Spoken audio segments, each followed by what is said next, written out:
Bismillahirrahmanirrahim. Yang terhormat Ustadz Joko Supriyanto selaku Mudir Ma'had, yang sayangnya beliau tidak bisa menghadiri acara pidato bahasa Indonesia di pagi hari ini. Yang saya hormati para jajaran Dewan Juri serta para asatidzah, dan yang saya banggakan para khutbah serta hadirin sekalian yang berbahagia. Assalamualaikum warahmatullahi wabarakatuh. Innal hamdalillah nahmaduhu wa nasta'inuhu wa nastaghfiruh wa na'udzu billahi min shururi anfusina wa min sayyiati a'malina. Man yahdihillahu fala mudilla lahu wa man yudlil fala hadiya lahu. Asyhadu an la ilaha illallah wahdahu la syarika lahu wa asyhadu anna Muhammadan abduhu wa rasuluh. Allahumma shalli ala Muhammad wa ala ali Muhammad kama shallaita ala Ibrahim wa ala ali Ibrahim innaka Hamidum Majid. Fa ya ibadallah, usikum wa iyaya binafsi bitaqwallahi faqad fazal mu'minuna al-muttaqun. Haitsu qala tabaraka wa ta'ala fi kitabihil aziz, ya ayyuhalladzina amanu taqullaha haqqa tuqatih wa la tamutunna illa wa antum muslimun. Ya ayyuhalladzina amanu taqullaha wa qulu qawlan sadida yuslih lakum a'malakum wa yaghfir lakum dhunubakum wa man yuti'illaha wa rasulahu faqad faza fawzan 'azima. Amma ba'du, fa inna asdaqal hadithi kitabullah wa khairal hadi hadi Muhammadin sallallahu alaihi wasallam wa syarrul umuri muhdatsatuha wa kullu muhdatsatin bid'ah wa kullu bid'atin dolalah wa kullu dolalatin finnar.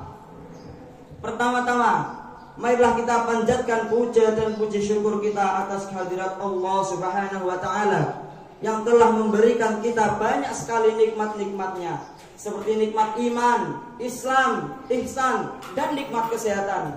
Sehingga dengan nikmat-nikmat tersebut kita masih bisa dikumpulkan di acara pagi hari ini dengan keadaan sehat walafiat.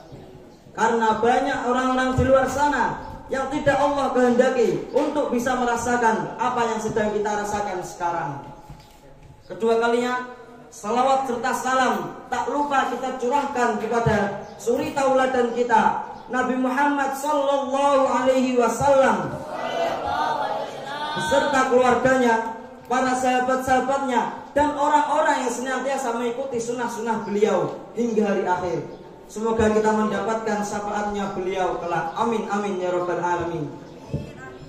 Ketiga kalinya berdirinya saya di sini, saya selaku khatib tidak bosan-bosannya untuk mengingatkan pada hadirin sekalian, dan terkhususnya untuk diri khatib pribadi, untuk senantiasa meningkatkan kualitas iman dan takwa kita kepada Allah Subhanahu wa taala. Karena tidak ada bekal yang baik sebaik takwa. Sebagaimana firman Allah Subhanahu wa taala, wa tazawwadu fa inna khairaz zadi taqwa, yang artinya dan berbekalah karena sebaik-baik bekal adalah takwa. Quran surat Al-Baqarah ayat 197. Dan saya tidak lupa berterima kasih kepada MC yang telah memberikan saya sedikit waktu untuk bisa berkhutbah di hadapan hadirin sekalian dengan judul menjadi muslim terbaik di akhir zaman. Ma'asyiral muslimin rahimakumullah, menjadi muslim terbaik itu cukup sulit bagi kita, karena kita hidup di akhir zaman yang mana terjadi banyak sekali berbagai fitnah di dalamnya.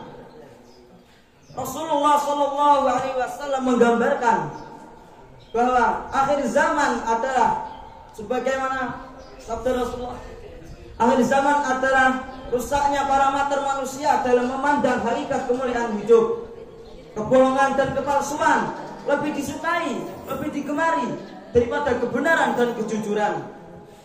Di antaranya sebagaimana riwayat Abu Hurairah radhiyallahu anhu, bahwasanya Rasulullah sallallahu alaihi wasallam bersabda, demi zat yang jiwa Muhammad berada di genggamannya, hari kiamat tidak akan datang sehingga muncul kejahatan dan kebatilan. Orang yang jujur didustakan, namun orang yang khianat dipercaya. Akhir zaman juga ditandai dengan merajalelanya kebodohan manusia, terhadap ilmu agama dan hakikat kehidupan akhirat.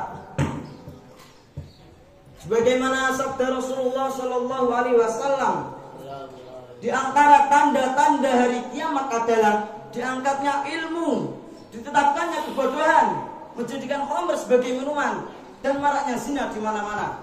Hadis riwayat Bukhari dan Muslim. Karenanya Allah Subhanahu wa taala mengingatkan kepada kita selaku orang muslim agar tidak terperdaya dengan jalan hidup orang-orang kafir yang hanya menginginkan kehidupan dunia. Bahkan Al-Quran pun menggambarkan bahwa hakikat kebodohan adalah ia sangat pandai dalam urusan dunia, namun mereka lalai dalam perkara akhirat. Maksudnya ialah ia sangat pandai dalam hal yang berkaitan dengan dunia, hingga ia disibukkan dengan dunianya dan menganggap remeh urusan akhirat. Na'udzubillah min dzalik. Ma'asyiral muslimin rahimakumullah. Bagaimana seorang muslim bersikap terhadap dunia? Apakah ia hanya mengikuti hawa nafsunya untuk mendapatkan secuil dari kenikmatan dunia yang hanya sementara? Nah, sikap yang benar serta pilihan yang terbaik sekaligus kedudukan yang paling mulia adalah manakala seorang hamba dikaruniai oleh Allah Subhanahu wa taala rezeki yang melimpah berupa harta yang halal dan thayyib serta ilmu agama yang mendalam. Hadis Abu Hafsah Al-Anmari menjelaskan hal itu, yang dimana Rasulullah Sallallahu Alaihi Wasallam bersabda, sesungguhnya di dunia ini hanya dimiliki oleh 4 golongan saja. Golongan yang pertama ialah seorang hamba yang dikaruniai oleh Allah Subhanahu Wa Taala ilmu dan harta. Kemudian golongan yang kedua ialah seorang hamba yang dikaruniai oleh Allah Subhanahu Wa Taala ilmu, namun dia dikaruniai harta. Kemudian golongan yang ketiga ialah seorang hamba yang dikaruniai harta, namun dia dikaruniai ilmu. Dan golongan yang terakhir atau golongan yang keempat ialah seorang hamba yang dia dikaruniai ilmu dan harta. Hadis riwayat At-Tirmidzi dan Ahmad. Ma'asyiral muslimin rahimakumullah. Kedudukan yang paling mulia diraih oleh mereka yang dikaruniai oleh Allah Subhanahu wa taala ilmu dan harta. Karena dengan keduanya yaitu ilmu dan harta, maka seorang hamba akan mendapatkan peluang untuk melakukan amal soleh yang sangat besar. Kesolehan sosial dan personal akan sangat terbantu dengan adanya sarana berupa harta dan ilmu. Seperti contoh menuntut ilmu, melaksanakan haji, umrah, berjihad, berdakwah, membangun masjid dan lain-lain. Ini adalah contoh sekian amal yang akan lebih mudah terwujud dengan adanya sarana berupa harta yang cukup. Namun sebaliknya, jika seorang hamba yang terbatas ilmu dan hartanya, maka akan terbatas pula aksesnya atau jalannya untuk mendapatkan pahala dari semua amalan di atas. Namun dengan karunia Allah Subhanahu wa taala, hamba yang kedua yang dikaruniai ilmu tapi tidak dikaruniai harta, itu bisa mendapatkan pahala dan kebaikan yang sama dengan hamba yang pertama. Itu semua bisa terjadi karena niatnya yang jujur, yang memiliki tekad yang kuat dan niat yang jujur. Sekiranya Allah Subhanahu wa taala memberinya sebagaimana yang dimiliki oleh hamba yang pertama, maka ia akan melakukan hal yang serupa. Ma'asyiral muslimin rahimakumullah. Bagaimana seorang muslim bersikap terhadap dunia? Ma'asyiral muslimin rahimakumullah. Hadis Abu Hafsah Al-Anmari di atas juga menjelaskan atau mengingatkan bahwa mengapa harta dipandu dengan ilmu. Mengapa demikian? Karena akhir zaman adalah masa yang penuh fitnah dan ujian. Tak terkecuali fitnah harta. Fitnah ini bisa membuat seseorang hamba untuk menjual agamanya dengan harta yang sangat murah. Fitnah ini bisa membuat seseorang untuk tidak peduli halal atau haram, sekaligus serampangan dan tidak terkendali dalam membelanjakan. Karenanya sangat ideal gambaran Nabi Muhammad Sallallahu Alaihi Wasallam bahwa muslim yang terbaik dan yang paling mulia kedudukannya ialah manakala seorang hamba dikaruniai oleh Allah Subhanahu wa taala ilmu dan harta, kemudian ia bertakwa kepada Allah, kemudian ia menyambung silaturahim dan ia mengetahui hak Allah. Wallahu a'lam bishawab. Ma'asyiral muslimin rahimakumullah. Hadis di atas juga berpesan tentang pentingnya kita atau pentingnya untuk menjaga niat yang baik. Sebagaimana sabda Rasulullah Sallallahu Alaihi Wasallam, innamal a'malu binniyat wa innamal likulli imri'in ma nawa. Yang artinya Sesungguhnya amalan-amalan itu tergantung pada niat kita, dan balasan bagi tiap-tiap orang itu tergantung apa yang ia niatkan. Hadis riwayat Bukhari dan Muslim. Nah, dari sini kita bisa melihat bagaimana seorang manusia kelompok yang kedua yang tidak dikaruniai harta namun dikaruniai ilmu itu bisa memperoleh pahala dan kedudukan yang setara dengan kelompok yang pertama. Itu semua bisa terjadi karena niat yang jujur. Demikian pula nasib kelompok yang ketiga, keempat, ia akan mendapatkan hukuman dan siksa sebagaimana yang dialami oleh kelompok yang ketiga. Itu semua bisa terjadi karena niatnya yang salah. Karenanya sungguh beruntung jika Allah Subhanahu wa taala menjadikan kita pada kelompok yang pertama yang dikaruniai oleh Allah Subhanahu wa taala ilmu dan harta.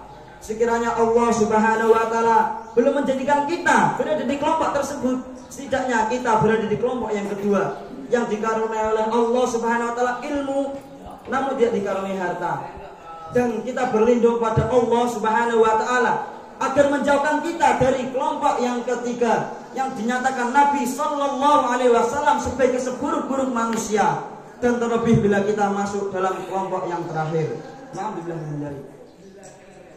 Dari khotbah saya di atas, saya mengambil 2 poin penting, yaitu poin yang pertama ialah jika kita ingin menjadi pribadi muslim yang terbaik, terkhususnya di akhir zaman ini, zaman yang penuh fitnah dan ujian, maka berhati-hatilah dan berwaspadalah terhadap dunia. Jangan sampai kita dibutakan oleh kesenangan dunia yang hanya sementara, dan jangan sampai urusan dunia kita membuat kita lalai terhadap perkara akhirat yang kekal selamanya. Kemudian poin yang kedua adalah senantiasa kita untuk menjaga niat kita. Kita memperbarui niat kita di setiap langkah. Apakah niat kita benar-benar lurus, tulus, ikhlas lillahi ta'ala, atau hanya ingin dipandang oleh manusia? Karena dengan niat itulah amalan-amalan yang besar itu bisa menjadi kecil, ataupun sebaliknya itu semua bisa terjadi karena niat kita. Jika kita beramal meskipun bagi kita kecil, namun karena niat kita ikhlas lillahi ta'ala, meskipun di mata kita kecil, tapi di mata Allah Subhanahu wa taala ganjarannya sangat besar, balasannya sangat besar. Masya Allah. Jika kita memperhatikan 2 poin penting ini, insya Allah Allah memudahkan kita untuk menjadi pribadi muslim yang terbaik, terkhususnya di akhir zaman yang penuh dengan ujian dan fitnah. Sebelum saya mengakhiri khotbah saya, mari kita bersama-sama berdoa kepada Allah Subhanahu wa taala, karena doa adalah sebaik-baik senjata bagi seorang muslim.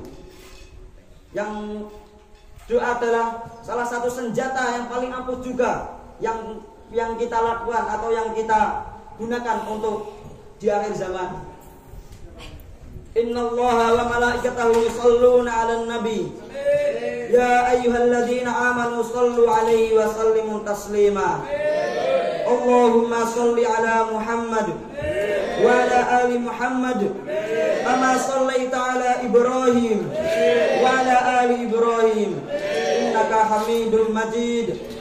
Allahumma ighfir lil muslimina wal muslimat wal mu'minina wal mu'minat al ahya'i minhum wal amwat innaka sami'un qaribun mujibud da'wat. Allahumma arinal haqqa haqqan warzuqna ittiba'ah wa arinal batila batila warzuqna ijtinabah. Allahumma innaka 'afuwun karim tuhibbul 'afwa fa'fu anni. Allahumma inni as'alukal huda wat tuqa wal afafa wal ghina. Allahumma inni as'aluka ilman nafi'an wa rizqan thayyiban wa amalan mutaqabbalan. Allahumma ya muqallibal qulub tsabbit qulubana ala dinik wa ya musarrifal qulub sarrif qulubana ala ta'atik. Allahumma ansur ikhwanana al-mujahidina fi Palestin. Allahumma ansur ikhwanana al-mustad'afina fi Palestin wa fil Iraq wa fil Yaman wa fil Indonesia khassatan fi kulli makan wa fi kulli zaman. Allahumma ij'al khaira umrana akhirahu wa khaira amalina khatimahu waj'al khaira ayyamina yawmal alqaka fihi. Rabbana hab lana min azwajina wa dhurriyyatina qurrata a'yun waj'alna lil muttaqina imama. Rabbana atina fid dunya hasanah wa fil akhirati hasanah wa qina adzaban nar. Subhana rabbina rabbil izzati amma yasifun. Wassalamun alal mursalin walhamdulillahi rabbil alamin. Mungkin ini yang dapat saya sampaikan. Bila ada salahnya itu datanya dari saya sendiri, dan jika ada benar itu datanya dari Allah Subhanahu wa taala. Akhiru kalam, assalamualaikum warahmatullahi wabarakatuh.